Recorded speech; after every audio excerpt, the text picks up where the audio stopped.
We're rolling. We're rolling. Hi, I'm Matt. And I'm Tom. And today we're going to do a demo of MindGPT, which is our open source large language model project, which we've customized with mental health data. We've been building this project over the last 4 weeks, and today we're going to give a demonstration. One thing I want to ask you first though, Matt, this was going to be demonstrated last week, wasn't it? That's right, yeah. Tell us the story. Well, why are we doing it today and not last week? Yeah, what happened there? Well, as is always the case with these kinds of projects, data is the thing that trips you up the most. So we had a thin slice of this ready to go last week, and we tried it out with a few test questions, relatively simple ones like, what is depression? The answers we got back were not particularly inspiring. So we thought, no, we actually need to dig into this a little bit more. We need to understand why the model is behaving in a way that we don't expect, what's gone wrong in the data, what's gone wrong in the configuration. And as a result of that investigation, be in a position where we have something that we're willing to share with the world that we can iterate on and improve. So it's fair to say we were sort of looking at this internally and we looked at the results and we weren't happy with them. Mm-hmm. There were a number of different things we could tweak. You've talked about data as being ultimately the thing, but there were other things we looked at as well, weren't there? That's right, yeah. There's a lot of different knobs you can tweak when it comes to large language models. And one of the challenges is figuring out which of those knobs are significant. And that may change from project to project. Firstly, you have which family of models are you going to use? There's lots of different base models out there. There's Flan, there's Falcon, there's even Llama, which is actually not open source, but nevertheless it's there. Yeah, apparently it's open source enough. Apparently so. Once you've chosen a model family, you've then got the question of model size. How big of a model do you need? There's parameters that have to do with the model configuration itself, such as the temperature, which controls how randomly it will behave, and also different strategies for how it can find an answer. So figuring out all of these details is the first step to building anything around a large language model. So we've been through that experimentation, and the conclusion we came to was that actually the model we started with, the Flan model, was okay. Yeah, the Flan model is fine. We've gone for a slightly larger, but not significantly larger one than we started with. Okay. But other than that, yeah, that's fine. And the compute requirements haven't decreased much? Not significantly, no. We're not expecting A100s or something like that. Yeah. We're talking a couple of gigabytes of video memory, but we can also run this in CPU only. Okay, that's interesting. Because we were hypothesizing we were going to need to try something like Llama, which has lots of parameters, and speculating what it would cost to run that. In the end, we've not gone down that path. No. But we did look at size profiling Llama, didn't we? We did, and there's two versions of Llama. There's the 7 billion parameter model, the 70 billion parameter model, and the compute requirements scale from tens of gigabytes to even hundreds of gigabytes. Okay, so before we do the demo, Matt, I just want to ask you a little bit about what are you showing us today? It's on your machine, isn't it? Right, yes. So what's running on my machine is the Flan-based model, along with a smaller version of the vector database. Okay. And that allows us to focus on a subset of the data so that we can optimize everything around it to produce the right answers. So that's all running locally. At this point, we are pretty much done with the experimental phase. We understand what good looks like in terms of data and model configuration. So the next step is to roll all of that into production. That's why it's currently running on my machine, because we haven't gone through that productionization process. Okay, so that's the components that we've got running. I think it's time for a demo, Matt. Do you want to show us what we've got?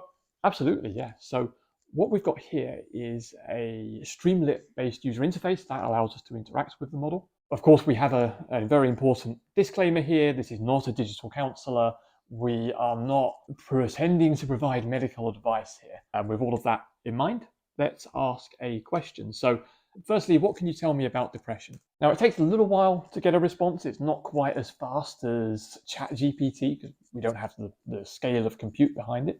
It's just running on my machine with no GPU. So we have an answer. We have responses from two different sources. So Mind is saying it's a mental health problem. It involves having a low mood, losing interest, and enjoyment in things. That seems pretty accurate. NHS, we've got a slightly longer response.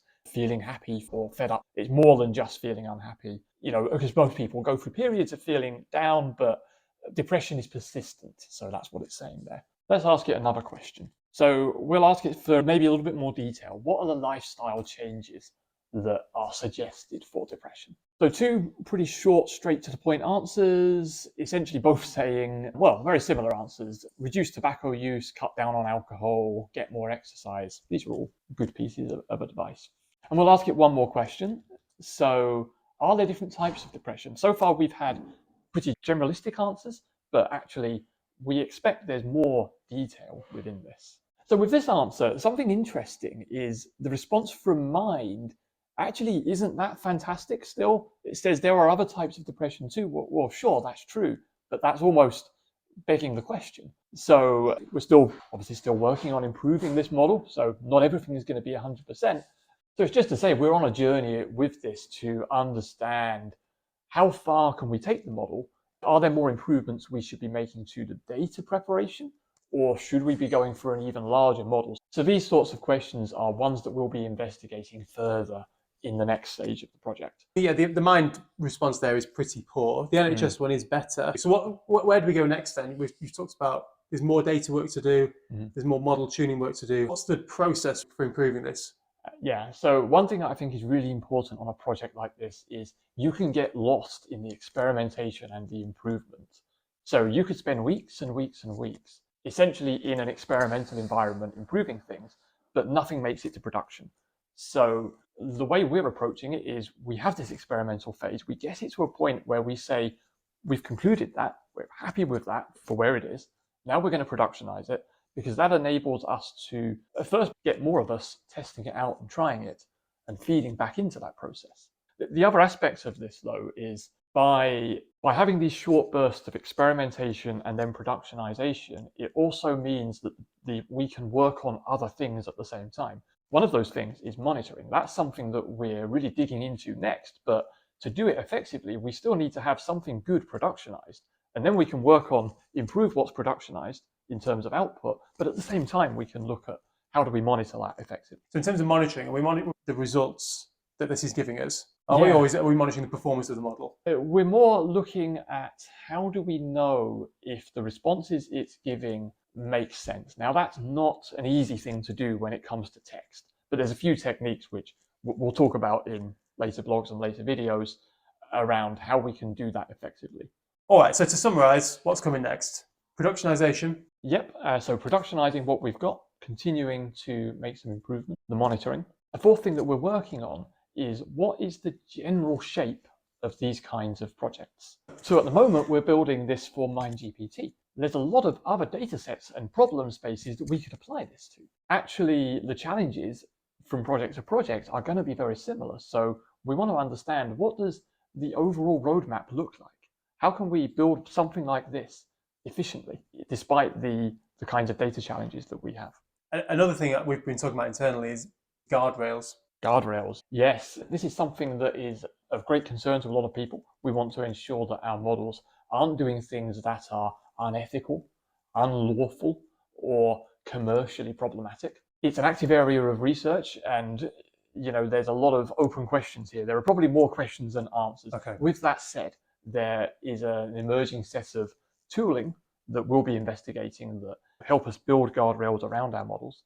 And I think the key then is building these things in a way that allows us to keep pace with the rapidly evolving nature of large language models. Great, I think that's it for today. We've seen the demo of MindGPT. We've seen where we're at and the challenges we've had.